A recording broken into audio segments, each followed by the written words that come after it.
Hey guys, my name is Mark from Jazz Guitar Lessons. Welcome to this 90-day challenge where I will guide you through a structured practice routine to explode your skills in jazz improv, jazz technique, and comping in the next 90 days. So stay tuned, this is going to be a rapid fire video. Welcome to Jazz Guitar Lessons, where we help guitarists learn jazz faster, express themselves more fluently, and have fun along the way.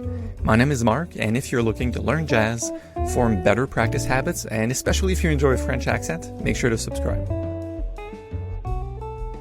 Here's a very practical application of everything that you can see on YouTube thus far and on the fellowship. So first, I'll recommend you join the fellowship because each month you can scroll here and there's a pinned post for the tune of the month, the challenge. You can pick that tune and just be surprised, or you can pick one of the tunes you'd like to work on. First step, I'd like to think of the next 90 days. Put this down on a piece of paper, pin it to your wall, put a tune every month. That's your practice routine for now. All right. What we'll be doing is effectively running through each of the steps that you have to run through each standard, which I'll give you in detail at the end of this video. First off, what are the steps? The steps are built to make you a competent player doing a minimal version of each of the song in the comping, improv, and playing the melody chord melody department, okay? So the first step is really to figure out the chords. Call this the staples. What chord voicings you want to use out of time. Second step will be to play these chords in time. Third step is concerned with chord melody. That term would be minimal or thin chord melody, something you can play at tempo. Number 4, we're going to make the changes, which is pretty specific to jazz soloing. And 5, we put it all together in what I call the synthesis step. Beyond the step 5, after you achieve this with one of your songs now fall into the retention category. Meaning, you had the problem, I learned a tune and then 2 days later I forgot it. Now we're going to make sure we don't forget it. So I would like to have your playing for the next 90 days subdivided into 80% acquiring new tunes and 20% maintenance. Beyond the point of 3 tunes you will aim at 5 or 10, then retention is going to start to be a bigger issue, as well as the other steps in the process, which would be increasing your vocabulary. I just recommend you go to this page right now, jazzguitarlessons.net/process. This is the exact process I use with myself, with my private students in the Accelerator program, link in description. And this is where we can really quickly ramp up your competence in learning standards. What we're doing with the 90-day challenge is we're not getting concerned with the technique, with scales, with arpeggio or anything. We're getting concerned in the question, how do I play jazz standards? How do I perform jazz standards? And this question is answered with the first 5 steps. Ultimately, it's going, well, I gotta play the chords in the song and improvise minimally, and then I know the song, right? So how do I play jazz standards? How do I play 3 standards in 90 days? Which is perhaps more than you've done your entire life, right? If you're watching this, then that's a really good quick win, right? And then the second part of this, which would be process step 6 and step 7, the different phases here are how do I get better at? Meaning, how do I increase my jazz vocabulary so I get better at performing the tunes I already know? But it's really hard to implement step 6 and 7 when I don't have anything to apply it upon. So if you don't know Stella by Starlight, all the things you are, blues and B flat, and all these beautiful, nice standards, Blue Bossa, Autumn Leaves, Days of Wine and Roses, if you don't know those, you don't have a laboratory to implement your chops. So you may work chops in the empty. So last 2 words before we get into the process. Number 1, this is typically how guitar instructors, or especially jazz teachers of all instruments, go about this. They will say, here's technique. They put it at the foundation and go, you got to learn all this technique first before you do the thing you want to do, right? All the scales, all the theory, all the positions, all the exercise, all the chops. And then maybe after, if you're good enough, we're going to start to tackle the songs, which to me doesn't make sense at all. So I flip this around. I go, let's start with a song. Let's have a solid routine, 80-20. Remember, 80% work on the new tunes, 20% retention. And then let's be competent on that and let the need for the techniques we need emerge from working on these standards. If you don't know a scale, you're going to be well aware that you don't know the scale for Autumn Leaves and this bar. You're going to work on it, right? So this is my teaching philosophy, which is a little bit reverted.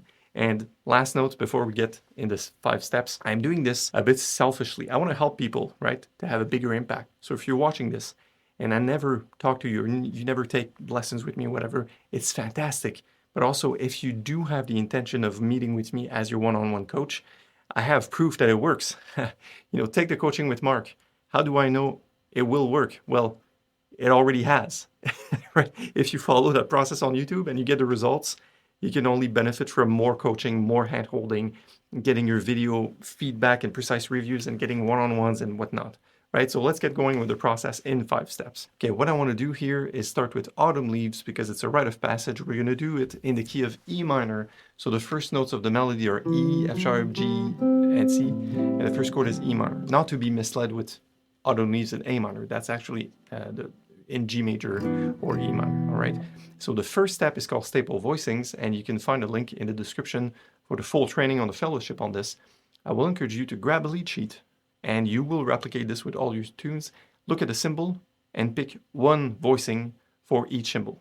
I recommend the staples, root on the 6th string, root on the 5th string, with movable chord shape. So that's A minor 7 to D7 to G6 or G major 7, G6, I love G6, C major 9, F sharp minor 7 flat 5, to B7 sharp 9 or flat 9, to an E minor, I'll just do plain open E minor. That's the first 8 bars. So your job in step 1, to scratch it off, is to have a full version of the song out of time that you just pluck the chord, it sounds clean and beautiful and complete, and you can transition to the next quite easily. Avoid this mistake, avoid going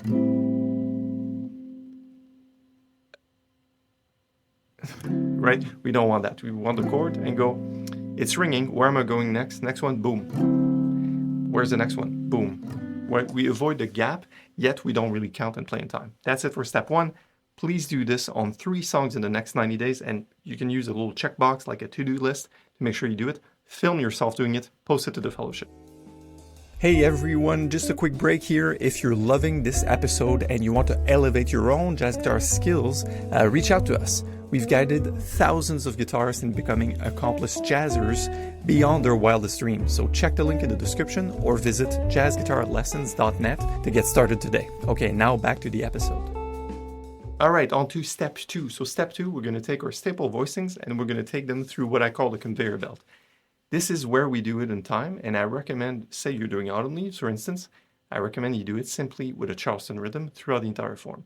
Count yourself in. You can use iReel, you can use your metronome, or a friend comping for you. I love tapping my foot and just counting, so I'll give you a demo for the first 8 bars. Ready? Also, there's a link in the description for further training on that, where I fully go through the entire thing. 1, 2, 3, 4. 1, 2, 3, 4. 1, 2, 3, 4.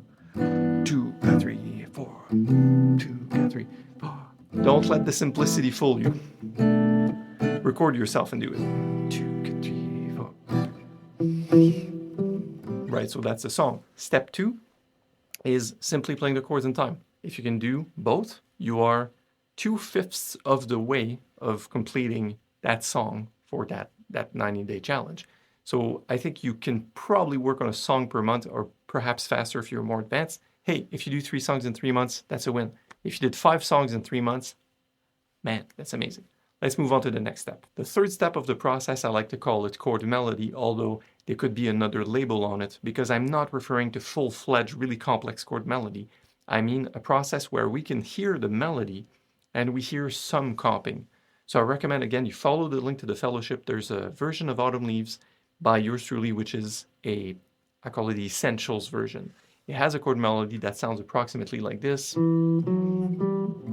right? Like that, but it is in time. And then the second time around, it goes like,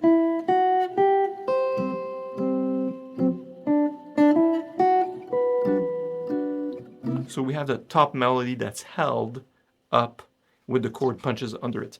You can learn it verbatim, or you can pick the song that you are working on and create a minimalistic version of your chord melody. Call it thin chord melody, if you will, right? And the purpose here is not to be bogged down with something that's so arranged and so complex that you have problem transitioning.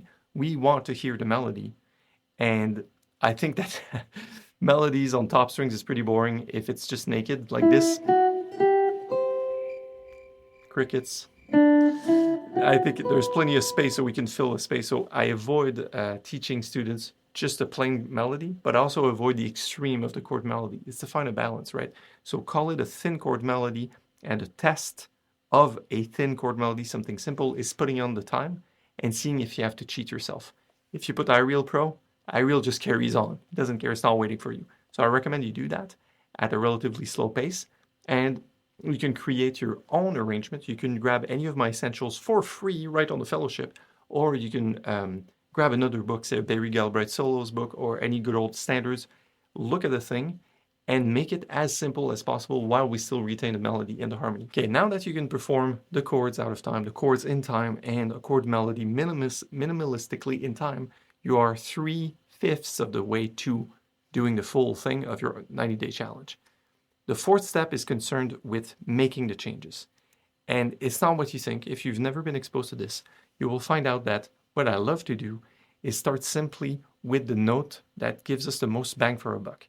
And that note is third degree. The third degree is the most chord defining note, especially if we resolve well into it. So there are multiple layers. If you're just getting acquainted with this and you want to do the 90-day challenge and post your videos, I would say plenty of stuff is going to come out of just seeing the third, playing it right on beat 1. Autumn Leaves happens also to have the third on beat 1. So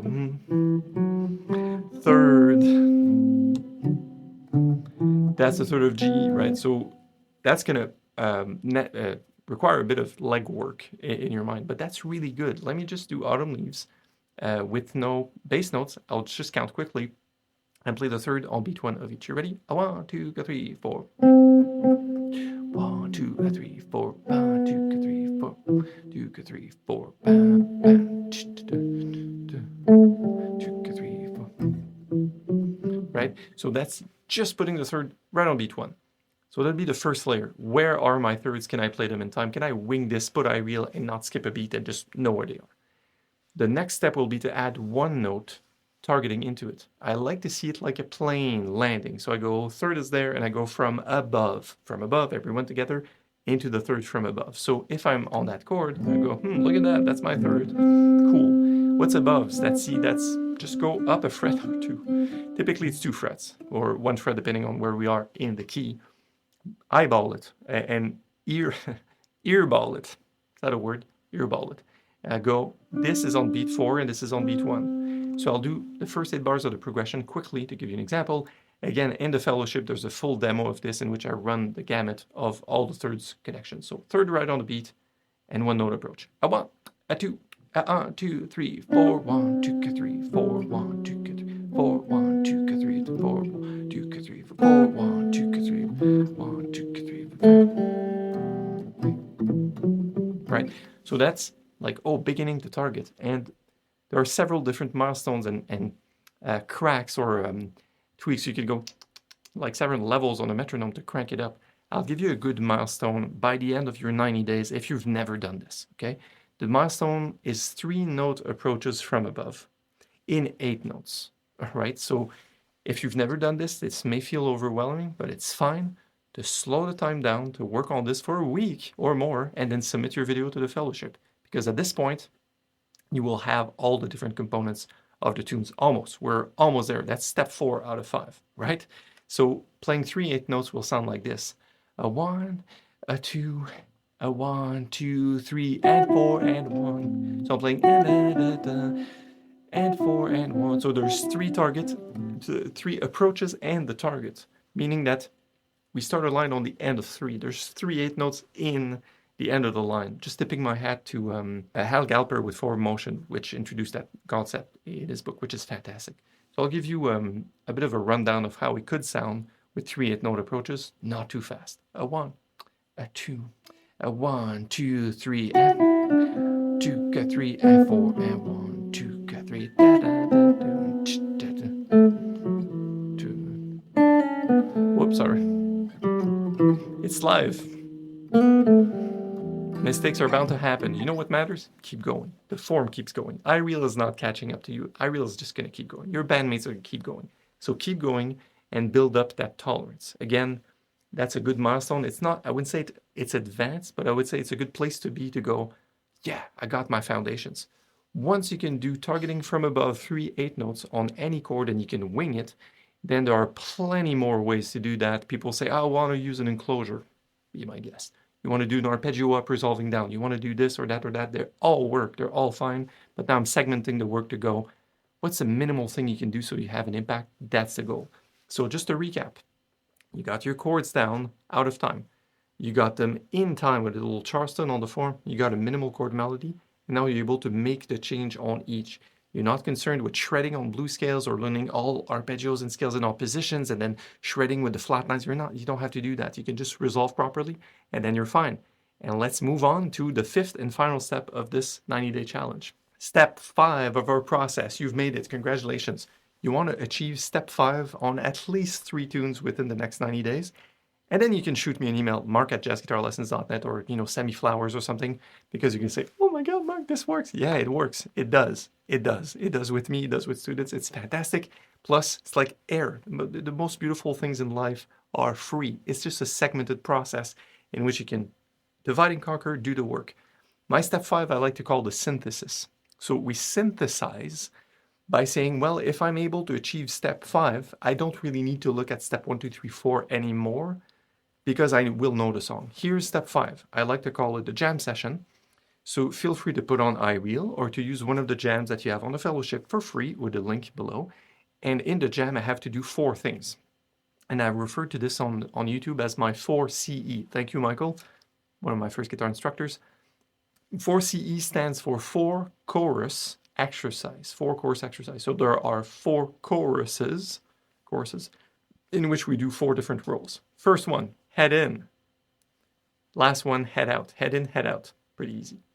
In the middle, I'm going to do head in, a bit of comping, then a bit of improv, and head out. That's it. Caveat. You can play bits of your chord melodies for the head in and or the head out, or just one of the two. It's sort of a review step. Go, dude, can I play that song? Oh yeah, I know the song. I'm just not going to chunk the chords. The chords are not the song. The song is the melody and the stuff I worked on. Okay, perfect. I got it. I got it in. I got it out. I'm playing in good time. Second step, comping. Well, what do? You ad-lib a comping from what you learned in the first 2 steps. You can use your staples. If you know inversions and passing chords and flat nines, be my guest. You just jam. You're doing it on the fly, just attempting to do a complete version. What do you do for improv? Then that's a big question. I recommend you do some of the making the changes without making it too rigid. So I would say let step 4 inform your improv, what you're going to do in step 4. In step 5. If in step 5 you wind up shredding on blues notes and stuff, it's beautiful. You are just jamming. So at a minimal level, to achieve the 90-day challenge, you want to have reached the synthesis step of 5 steps on at least 3 standards. Autumn Leaves, Blue Bossa, Stella, all the things you are, Giant Steps, 26-2, Countdown, Girl from Ipanema, whatever. You can even be bebop tunes. Now, caveat, when you do bebop tunes, you will likely not want to do a chord melody because it's pretty intense, all right? So what we have so far is 90-day challenge wrapped up in 5 steps. Isn't that beautiful? Okay, recap. I want you to think about this in divide and conquer mentality. You got your 3 standards that you picked up front. You know you have 5 steps each. It does mean 3 times 5 equals 15. You have 15 assignments that are due with yourself as your coach, or you can use your own one-on-one teacher if you have a local teacher to do, hey, man, keep me accountable to these things. Okay, sure, right? Or you can post this to the fellowship or do both. And naturally, if you need more coaching and resources, you can see if you can get a spot on my schedule, and then we can talk. I can explain the process. And this really does work. We can accelerate it. Most of my students will typically cover a new song every 2 to 3 weeks with these steps. Now, again, you have 15 assignments within 90 days. You will be amazed. Track your time, track your progress. Things will start to change drastically. And again, before I let you go with this, there are 2 more advanced steps in the process document. So jazzguitarlessons.net/process. And again, I don't recommend you dig into steps 6 and 7 until you got at least 5 or 10 tunes together that you can really achieve the first jam sessions. And then, post a comment. Let us know how you did. Let me know if you have any questions about this. Please like and subscribe. I'll see you on Jazz Guitar Lessons. Improve your jazz guitar playing with a real teacher. And I'm really looking forward to seeing your video posts, your questions, and all the massive improvements you're going to do in the next 90 days. Okay, take care. Talk to you soon.